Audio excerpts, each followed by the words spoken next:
9 ରୁ 10 ମାସ ଗର୍ଭରେ ଅସହନୀୟ ପୀଡ଼ା ସହିବା ପରେ କୋଳରେ ଶିଶୁ କାନ୍ଦିବା ପ୍ରତ୍ୟେକ ମାଙ୍କ ଜୀବନର ସବୁଠାରୁ ବଡ଼ ଖୁସି। ଗର୍ଭଧାରଣର 9 ମାସ ମଧ୍ୟରେ ଗର୍ଭବତୀଙ୍କର ମନରେ ଶିଶୁକୁ ନେଇ ଯେତିକି ଚଞ୍ଚଳ ବିଚଳ ମନୋଭାବ ରହିନଥାଏ, ଶିଶୁ ଜନ୍ମ ହେବା ପରେ ଗୋଟିଏ ମା ମନରେ ଅନେକ ଚଞ୍ଚଳ ଭରିଯାଏ। ପ୍ରଥମ ଥର ପାଇଁ ମା ହୋଇଥିବା ମହିଳାଙ୍କର ମନରେ ତ ଅଧିକରୁ ଅଧିକ। ଏହା ବି ସତ, ଗୋଟିଏ ଶିଶୁଟିଏ ଜନ୍ମ ନେବା ପରଠାରୁ ଶିଶୁକୁ 5 ବର୍ଷ ହେବା ପର୍ଯ୍ୟନ୍ତ ଶିଶୁର ଯତ୍ନ ପ୍ରତ୍ୟେକ ମା ବାପାଙ୍କ ପାଇଁ ସମସ୍ୟା ଆଣିଥାଏ। ଆଜି ଆମେ ଏହି ଭିଡ଼ିଓରେ ଦେଖିବା କିପରି ଗୋଟିଏ ନବଜାତ ଶିଶୁର ଯତ୍ନ ଅତି ସହଜରେ ତାର ମା ବାପା କୌଣସି ସମସ୍ୟାର ସମ୍ମୁଖୀନ ନ କରି ଶିଶୁର ଯତ୍ନ ନେଇପାରିବେ ଏବଂ ଶିଶୁର ଯତ୍ନ ବା କେୟାର ନେବା ସମୟରେ କେଉଁ କେଉଁ କଥାର ଧ୍ୟାନ ରଖିବା ନିହାତି ଆବଶ୍ୟକ ହୋଇଥାଏ। ପ୍ରଥମେ ଜାଣିବା ଶିଶୁକୁ କିପରି ଧରିବା। ଜନ୍ମ ହୋଇଥିବା ଶିଶୁର ଶରୀର ବାହାର ପରିବେଶକୁ ଆବଶ୍ୟକ କରୁଥିବା ରୋଗ ପ୍ରତିରୋଧକ ଶକ୍ତି ଶିଶୁ ଶରୀରରେ କମ୍ ରହିଥାଏ। ବାହାର ପରିବେଶର ଭୂତାଣୁ ଶିଶୁ ଶରୀର ପାଇଁ ଘାତକ ହୋଇଥାଏ। ତେଣୁ ନବଜାତ ଶିଶୁକୁ ଧରିବା ପୂର୍ବରୁ ଭଲ ଭାବରେ ହାତକୁ ଆଣ୍ଟି ଲିକ୍ୱିଡ୍ ଦ୍ୱାରା ସଫା କରିବା ପରେ ଶିଶୁକୁ ଧରିବା ନିହାତି ଆବଶ୍ୟକ ହୋଇଥାଏ।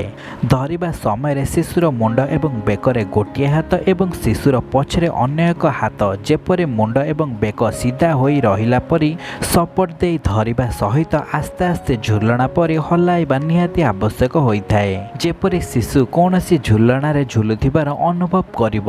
ଅଧିକ ଜୋରରେ ଶିଶୁକୁ ହଲାଇବା କିମ୍ବା ଶିଶୁର ମୁଣ୍ଡକୁ ଜୋରରେ ହଲାଇବା ଶିଶୁ ପାଇଁ ବି ମଧ୍ୟ ଘାତକ ହୋଇପାରେ, କାରଣ ଏପରି କରିବା ଦ୍ୱାରା ଶିଶୁର ମୁଣ୍ଡର ରକ୍ତଚାପ ବଢ଼ିଯାଏ, ଯାହା ଫଳରେ ଶିଶୁର ସଡନ୍ ଇନଫଣ୍ଟ ଡେଥ୍ ସିଣ୍ଡ୍ରୋମ ହୋଇପାରେ, ଯାହାକି ଗୋଟିଏ ନବଜାତ ଶିଶୁର ଜୀବନ ବି ମଧ୍ୟ ନେଇଯାଏ। ଏହା ସହିତ ଶିଶୁ ଶୋଇଥିବା ସମୟରେ ହଠାତ୍ ଉଠାଇବା ବି ମଧ୍ୟ ଶିଶୁ ପାଇଁ ଉଚିତ ହୋଇନଥାଏ। ଉଠାଇବା ପାଇଁ ଶିଶୁର ଗାଲ ଏବଂ ପାଦକୁ ଆସ୍ତେ ଆସ୍ତେ ଆଉଁସି ଶିଶୁକୁ ଆସ୍ତେ ଉଠାଇ ପାରିବେ। ଏହାପରେ ଶିଶୁକୁ କିପରି ଶୁଆଇବେ। ପ୍ରତ୍ୟେକ ଶିଶୁ ଜନ୍ମ ହେବାର ପ୍ରଥମ 3 ମାସ ତାକୁ ଶୋଇବା ନିହାତି ଆବଶ୍ୟକ ହୋଇଥାଏ।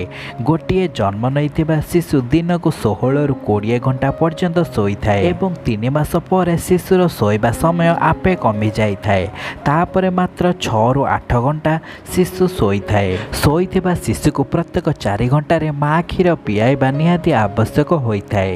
ଏତଦ୍ବ୍ୟତୀତ ରାତିରେ ଯଦି ଶିଶୁ ଶୋଉନାହିଁ 6 ରୁ 8 ଘଣ୍ଟା, ତେବେ ଏହା ଆପଣଙ୍କ ପାଇଁ ଚିନ୍ତାକର ବିଷୟ ହୋଇପାରେ। ଶିଶୁର ଶୋଇବା ସ୍ଥାନ ବହୁତ ନରମ ହେବା ଆବଶ୍ୟକ ଏବଂ ଶିଶୁର ମୁଣ୍ଡ ଅଧିକ ସମୟ ପର୍ଯ୍ୟନ୍ତ ଗୋଟିଏ ସ୍ଥାନରେ ନ ରହିବା ଦରକାର, ନଚେତ୍ ମୁଣ୍ଡର ଆକାର ଶିଶୁର ପରିବର୍ତ୍ତନ ହୋଇପାରେ, ଯାହା ଫଳରେ ସଡନ୍ ଇନଫଣ୍ଟ ଡେଥ୍ ସିଣ୍ଡ୍ରୋମ ହୋଇପାରେ। ଏହାପରେ ଶିଶୁକୁ କିପରି ବ୍ରେଷ୍ଟ ବା ସ୍ତନ୍ୟପାନ କରାଇବେ। ଶିଶୁ ଜନ୍ମ ହେବାର ପ୍ରଥମ 6 ମାସ କେବଳ ମା କ୍ଷୀର ହିଁ ଶିଶୁ ପାଇଁ ଦରକାର ହୋଇଥାଏ, କାରଣ ଏଥିରେ ଶିଶୁର ବିକାଶ ହେବାର ପ୍ରତ୍ୟେକ ତତ୍ତ୍ୱ ରହିଥାଏ। ଡେଲିଭରି ପରେ ମା କ୍ଷୀର ସାମାନ୍ୟ ହଳଦିଆ ଏବଂ ମୋଟା ରହିଥାଏ। ଏହି କ୍ଷୀରକୁ କୋଲେଷ୍ଟ୍ରୋଲ୍ କୁହାଯାଏ। ଏଥିରେ ପ୍ରଚୁର ପରିମାଣର ପ୍ରୋଟିନ୍ ରହିବା ସହିତ ଶିଶୁକୁ ରୋଗ ପ୍ରତିରୋଧକ ପାଇଁ ଆବଶ୍ୟକ ହେଉଥିବା ଶକ୍ତି ଭରପୁର ପରିମାଣରେ ରହିଥାଏ। ଯଦି ମା କ୍ଷୀର ହେଉନାହିଁ, ତେବେ ଡକ୍ଟରଙ୍କ ସହିତ ପରାମର୍ଶ ନେବା ସହିତ ଅଧିକରୁ ଅଧିକ ପୋଷକ ଖାଦ୍ୟ ଖାଇବାକୁ ପଡ଼େ, ଯାହାଦ୍ୱାରା କ୍ଷୀର ହୋଇଥାଏ। ଏହା ସହିତ ସ୍ତନ୍ୟପାନ କରାଇବା ପୂର୍ବରୁ ଏବଂ କରାଇବା ପରେ ମାଆକୁ ସେହି ସ୍ଥାନକୁ ଭଲ ଭାବରେ ସଫା କରି ଶିଶୁକୁ ସ୍ତନ୍ୟପାନ କରାଇବାକୁ ପଡ଼ିଥାଏ। ଏବେ ଜାଣିବା ଶିଶୁକୁ କିପରି ବୋଟେଲ ଫିଡ୍ ବା ବୋଟେଲରେ କିପରି ଖାଇବାକୁ ଦେବା। ମାର୍କେଟରେ ଆସୁଥିବା ଭିନ୍ନ ଭିନ୍ନ ଶିଶୁ ଖାଦ୍ୟ ଉପର ପ୍ୟାକେଟରେ ଲେଖାଯାଇଥିବା ମାତ୍ରା ଅନୁସାରେ ପ୍ରତ୍ୟେକ 3 ଘଣ୍ଟାରେ ଶିଶୁକୁ ଖାଇବାକୁ ଦିଅନ୍ତୁ। ମନେ ରଖନ୍ତୁ, ଖାଇବାକୁ ଦେବା ପୂର୍ବରୁ ବୋଟେଲକୁ ଭଲ ଭାବରେ ଗରମ ପାଣିରେ ଧୋଇବା ପରେ ହିଁ ଖାଇବାକୁ ଦିଅନ୍ତୁ। ଏହା ସହିତ ଶିଶୁକୁ କେବେ ବି ହେଲେ ବାସି କିମ୍ବା ପୂର୍ବରୁ ରହିଥିବା ଖାଦ୍ୟକୁ ଖାଇବାକୁ ଦିଅନ୍ତୁ ନାହିଁ। ସାଙ୍ଗେ ସାଙ୍ଗେ ଗୋଳା ହୋଇଥିବା ଖାଦ୍ୟକୁ ହିଁ ଖାଇବାକୁ ଦିଅନ୍ତୁ। ଏବେ ଜାଣିବା ଡାଇପର ଆପଣ କିପରି ବ୍ୟବହାର କରିପାରିବେ। ଶିଶୁ ପାଇଁ ଆପଣ କେଉଁ ପ୍ରକାର ଡାଇପର ବ୍ୟବହାର କରୁଛନ୍ତି, ଏହା ଆପଣଙ୍କ ଉପରେ ନିର୍ଭର କରିଥାଏ। କପଡ଼ା ଡାଇପରକୁ ପ୍ରତ୍ୟେକ 3 ଘଣ୍ଟାରେ ବଦଳାଇବା ସହିତ ଭଲ ଭାବରେ ଗରମ ପାଣିରେ ସଫା କରି ଭଲ ଭାବରେ ଶୁଖାଇ ପୁନର୍ବାର ବ୍ୟବହାର କରିବା ଶିଶୁ ପାଇଁ ଉଚିତ ହୋଇଥାଏ। ହୋଇଥାଏ। ମାର୍କେଟରେ ମିଳୁଥିବା ଡିସ୍ପୋଜ ବା ବ୍ୟବହାର ପରେ ଫୋପଡ଼ା ଯାଉଥିବା ଡାଇପରକୁ ବି ମଧ୍ୟ ପ୍ରତ୍ୟେକ 3 ଘଣ୍ଟାରେ ବଦଳାଇବା ନିହାତି ଆବଶ୍ୟକ ହୋଇଥାଏ। ଡାଇପର ପ୍ରତ୍ୟେକ ସମୟରେ ଓଦା ରହିଥିବା କାରଣରୁ ଶିଶୁର ସେହି ସ୍ଥାନରେ ଇନଫେକ୍ସନ୍ ହେବାର ଅଧିକ ଆଶଙ୍କା ରହିଥାଏ। ତେଣୁ ପ୍ରତ୍ୟେକ 3 ଘଣ୍ଟାରେ ଡାଇପର ବଦଳାଇବା ସହିତ ସେହି ସ୍ଥାନକୁ ଭଲ ଭାବରେ ସଫା କରି କିଛି ସମୟ ଶୁଖିବା ପାଇଁ ଛାଡ଼ି ଦିଅନ୍ତୁ। ତାପରେ ଅନ୍ୟ ଏକ ଡାଇପର ପିନ୍ଧାନ୍ତୁ। ଏହା ସହିତ ସେହି ସ୍ଥାନରେ ଇନଫେକ୍ସନ୍ ନ ହେବାର ପାଉଡର ଏବଂ କ୍ରିମ୍ ବି ମଧ୍ୟ ମାରନ୍ତୁ। ଏବେ ଜାଣିବା ଶିଶୁକୁ କିପରି ଗାଧୋଇବା। ଶିଶୁର ଚର୍ମ ନା ଅଧିକ ଗରମ ନା ଅଧିକ ଥଣ୍ଡା ସହିପାରେ। ତେଣୁ ପ୍ରଥମେ ପାଣିକୁ ଭଲ ଭାବରେ ଫୁଟାଇ ତାପରେ ନର୍ମାଲ ଟେମ୍ପରେଚରକୁ ଆଣିବା ପରେ ହିଁ ଶିଶୁର 2 କାନ ମୁଜି ଶିଶୁକୁ ଗାଧାଇ ଦିଅନ୍ତୁ ଏବଂ ଗାଧୋଇ ସରିବା ମାତ୍ରେ ହିଁ ଶିଶୁକୁ ଶୁଖିଲା କପଡ଼ାରେ ପୋଛି ଦିଅନ୍ତୁ।